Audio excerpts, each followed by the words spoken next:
Ramble and they'll never have to know about it. Okay. Okay. So I guess one thing we want to know is, do kids from Chase Street come in here? Oh, yes. A lot Each and of every them? day. Mm-hmm. Okay. Yeah, we have a lot of Chase Street elementary kids coming in and visiting, Okay. and teachers as well. Oh, okay. We're concluding an event, so it's kind of loud. Oh, no, you're fine. What event was it? Once a month, Fabrice, who's the guy in the very front with the glasses on, he curates something called Speaking Pages, and it's a totally open, non-judgmental, open mic kind of thing. So you can come and listen or come and read That's something. awesome. Yeah, it's really fun. Yeah. Cool. The kids that come in here, are they like, can you tell us about like their race or ethnicity? Are they like mostly white? Are they like all ethnicities? There might be more that come in here and I don't realize they go to Chase. But the kids I know that come in here frequently that are Chase students, for the most part, I'd say the majority are definitely white. I'm assuming middle class, but I don't really know for sure Okay. anything. But and a lot of them live in the area, which makes sense because of the way schools are zoned. Right. But we do have a handful of, definite like non-white shoppers. And of that young age group too. Right. So Do they come in like with their families, or they just come in by themselves? usually with their families. Once in a while. Yeah. Thank you so much. There are some kids that have gotten old enough that the parents will let them come in by themselves. So like we have a couple. I believe they both go to Chase, but I'm not sure. But we have a couple kids that live like actually several kids that live right on the street, and they sometimes get permission to come down. We have another girl who goes to Chase Street Elementary. I think she's in her last year there. And they actually live across Prince Avenue, so she's not allowed to cross by herself, but sometimes her mom will drop her off here while she goes and runs errands just downtown. And so, like, the daughter can just hang out for a while and look at books. And it's, like, just seeing her face when she's in here by herself is awesome, because she's just like, so I'm excited. out by myself. And I'll be like, do you need anything? And she's like, oh, I'm fine. And she'll like pick a couple books and curl up in there and just read by herself. It's really neat to see them just being totally independent. Yeah.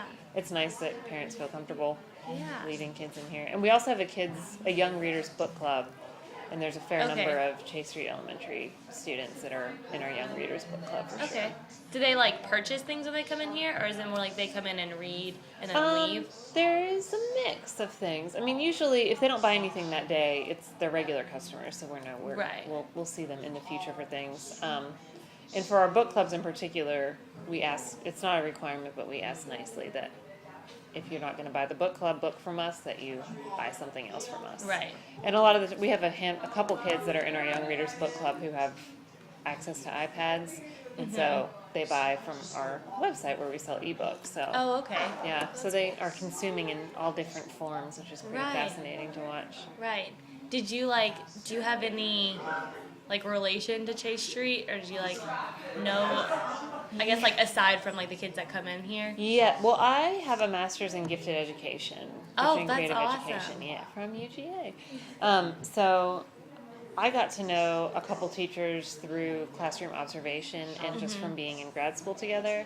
But I also live in the neighborhoods. I live in a house that's zoned for Chase Street, and I've lived here for years, so like I know a lot of friends that are teachers and friends that are parents over there. And then the longer we've been open, like we pair up with them and we do author events and writing contests. Like we do a ton of stuff with our neighborhood school. So the people that I kind of knew, I've gotten to know a lot better now. Like we're buddies with the media specialist who works over there, who's awesome.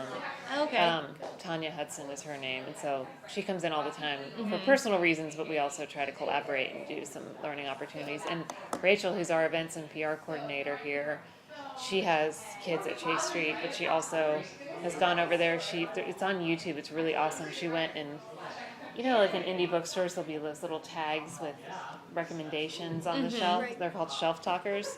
And Tanya, the media specialist, wanted someone from Avid to teach the kids how to do shelf talkers. So Rachel went and did this whole presentation and got the students talking about what words would you use to describe this book? And if you were browsing through a store, what would pop out at you? And what kind of review would make you want to read a book? And how do you review if you're not sure if you liked it or not? And this is on really YouTube. Interesting. We can find that on YouTube. Yeah, and before you leave, I can get your email and I can find it and forward it to you. It's really cool. Yeah, so we're trying to do lots of atypical things. And while we need sales to remain open, I feel like a lot of our motivation for working with schools, particularly our neighborhood school that we can walk to easily, is just because we really love reading and we want to keep nurturing that love of reading for everyone in the community, and that includes reaching out to Chase Street parents, because of course if kids see parents reading, like seeing the modeling behavior, is like one of the strongest predictors of kids developing into lifelong readers. So we try to get parents to read more, which is working well too. So. Oh, really? Yeah. That's awesome. Does the librarian at the school like advocate that at all? I don't know. Okay. I wouldn't be surprised if she did, but I don't know. My mom was a librarian for like 17 years, so wow. that was always something that she said too. Like, I grew up with her reading, but then all the other kids like never read because their parents never read. So, or they didn't like reading, or be like, I don't have time, because like it wasn't ever in their house. Yeah. That makes me so sad to hear. I know. From the teachers that you know at Chase Street, are they all mostly white, or like?